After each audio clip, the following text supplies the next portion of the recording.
ये तो आप सब जानते हैं कि जो हादसा अनंतनाग में हुआ है, ये एक जवान जो पुलिस में काम करता था जिसको शहीद किया गया वहाँ पे, तो इसके लिए जितना भी ताज़ियत जितना भी कंडेम किया जाए वो कम है, क्योंकि ये बेचारा सहारा था इस घर का। आपने खुद देखा है क्या हालत है इस घर की। इनका फादर भी छोटी एज में इस दुनिया से चला गया। अब ये लड़का था जो घर को कमाता था, जो घर को चलाता था। इसकी माँ है बेचारी, इसकी बीवी बिल्कुल छोटी है। तो ऑनरेबल एमएलए साहब जो यहाँ के हैं, डॉक्टर शफी साहब, वो आए हुए पहले भी, और आज हमने इस जगह का दौरा किया और इस फैमिली से आज मैं मिली। तो मुझे लगता है कि जितना इसके लिए कंडेम किया जाए वो कम है, और ये एक मैं समझती हूँ कि ये चीज़ें जो है नहीं होनी चाहिए। ये बदकिस्मती है।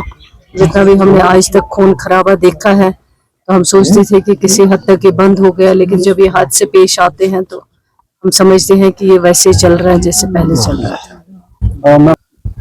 था। मैं कहूँगी कि जो 5 अगस्त के बारे में वो बात करती हैं वो भी उन्हीं की मेहरबानी है, क्योंकि आज अगर हम हर चीज़ से बिल्कुल हमारे पास न स्टेटहुड है, न 35 से है, न 370 है। और जब स्टेटहुड के लिए हमारी पार्टी ने उनको इनविटेशन दिया था तो लेकिन वो नहीं आई। बाद में वो दिल्ली चली गई, और जो उन्होंने वहाँ पे अल्फाज कहे हैं हमारे जम्मू कश्मीर के लोगों के लिए, जम्मू कश्मीर के नौजवानों के लिए, और उन्होंने ये चीज़ जस्टिफाई करी कि यहाँ का नौजवान है वो मिलिटेंट है। अगर पैलेट चलाया जाता है, उसको अंधा किया जाता है, वो भी जायज़ है। अगर उसकी टांग टूट जाती है वो भी जायज़ है। अगर उसको गोलियों से मारा जाता है, भून दिया जाता है, वो भी जायज़ है। अगर उसको पब्लिक सेफ्टी के अंदर जेलों में, जैसे आज पिछले 10-12 दिन से बेगुनाह लोगों को हिरास किया जा रहा है, जेलों में डाल रहा, नौजवानों को जिनका किसी चीज़ से कोई ताल्लुक नहीं है।